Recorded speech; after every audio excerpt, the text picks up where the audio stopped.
Olá, grande alma, dando aqui continuidade a essa série de perguntas e respostas sobre karma. E aqui a gente vai dar complexidade, né, e profundidade a esses questionamentos, porque muitas vezes as questões do karma são vistas só como uma forma mais superficial.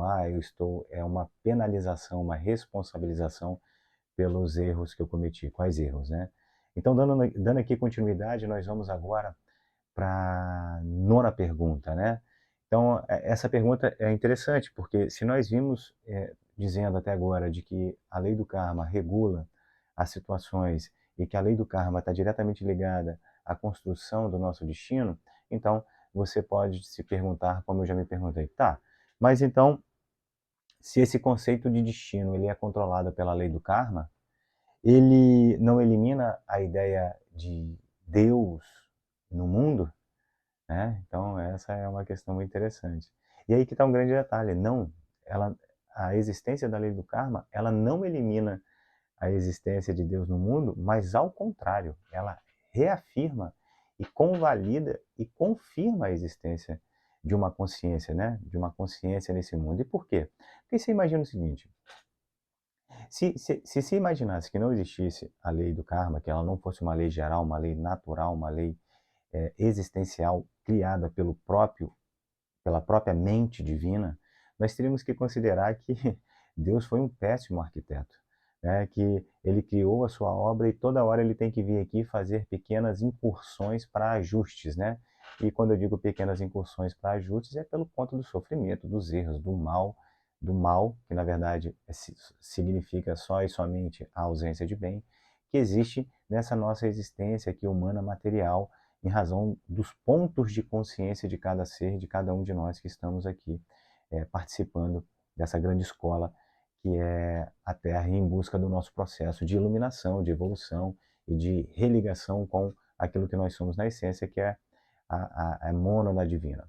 Então, pois bem, então, se a gente se imaginasse que não existe a lei do karma, que existe alguém, ou seja, um Deus, que ele vem ali e veja, até essa ideia de ele antropomorfizado é equivocada, mas vamos lá, de que a mente divina precisa intervir para fazer pequenas correções no seu plano, nós teremos que considerar invariavelmente de que a criação como um todo ela não foi perfeita, porque precisa constantemente você ser revisado. Agora, a lei do karma, a existência da lei do karma pressupõe a antecipação da criação divina, sabendo que durante o processo de involução e evolução, a múltipla variedade de seres que são emanados, de mônadas, de chispas divinas que são emanadas, que irão cada vez mais mergulhar na matéria, elas irão se esquecer com o passar do tempo e precisarão de algumas regras, de alguns alinhamentos para que a existência possa se fazer novamente visível. Então, em linhas gerais, a mente divina é a própria criação, criou a própria lei natural do karma a fim de regular propriamente o sistema sem nenhuma intervenção.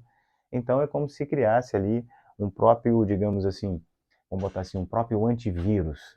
Já cria o próprio antivírus para que todo o sistema, toda a criação possa funcionar perfeitamente. E aqui nós temos assim, a transgressão à lei natural do karma, ela causa sofrimento, enquanto de outro lado a sua obediência, ela nos proporciona felicidade. Então, a lei da natureza e a lei do karma, do qual faz parte, ela nada mais é do que uma das expressões mais materiais da mente divina.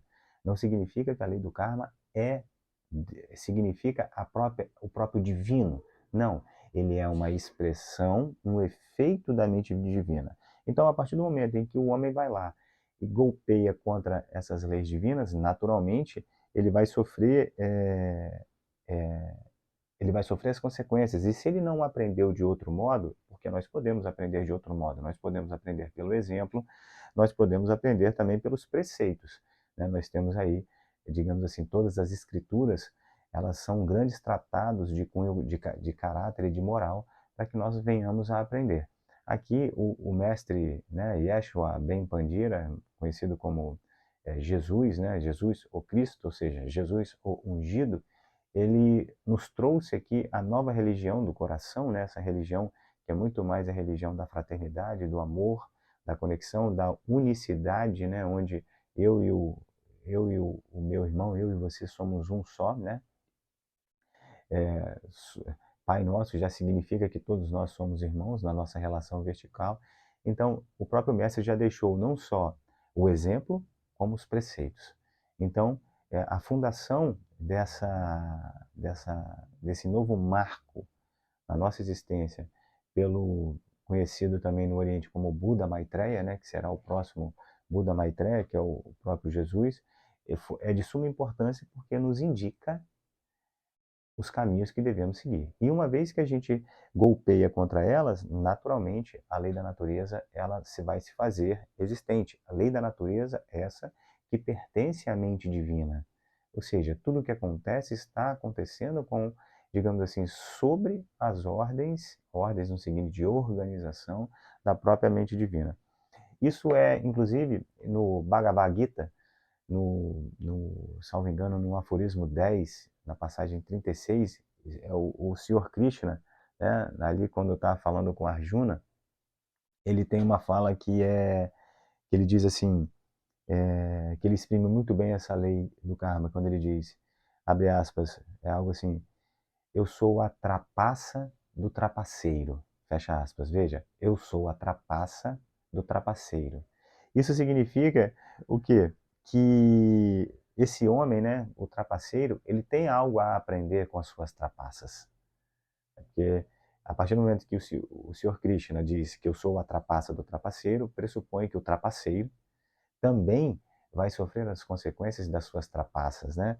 Então, o trapaceiro, aqui no caso, ou eu, você, quando a gente comete um equívoco, aquilo que se chama de mal, nós causamos esse mal em razão da nossa estupidez e da nossa ignorância a respeito do conhecimento divino. Porque uma coisa é você ter certeza que você está fazendo algo errado, outra coisa é você ter ouvido dizer que você está fazendo algo errado.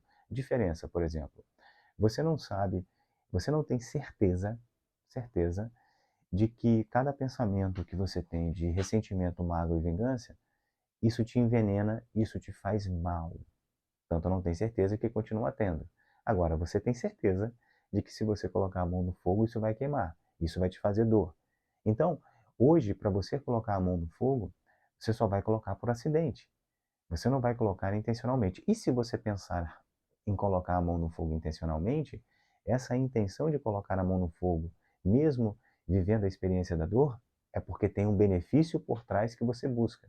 Porque você, nem eu, nem você, ninguém, em nenhuma circunstância, pode ser a pessoa mais tenebrosa do mundo. Em nenhuma circunstância, alguém faz algo para si mesmo, pensando que está fazendo mal.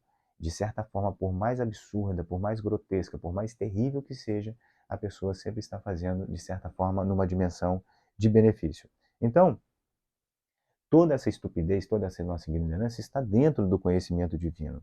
E apesar da pessoa fazer, de nós fazermos mau uso da nossa mente, invariavelmente essa mente é parte da mente divina. Então, a partir do momento em que a gente se alinha com a existência, a partir do momento em que nós venhamos, digamos assim, a aprender pelas leis divinas, naturalmente a própria lei do karma, ela regula e nos concede as benesses da felicidade eterna, que é justamente o grande plano da mente divina. Então, nós aprenderemos através do mal que nós fizermos, invariavelmente nem sempre esse mal é imediato, às vezes escolheremos um pouco mais à frente. Então, existe um entendimento pelo qual absolutamente tudo é Deus. Então, vamos para a próxima pergunta. Um grande abraço, grande alma, o Deus que há em mim. Saúda o Deus que há em você. Até breve.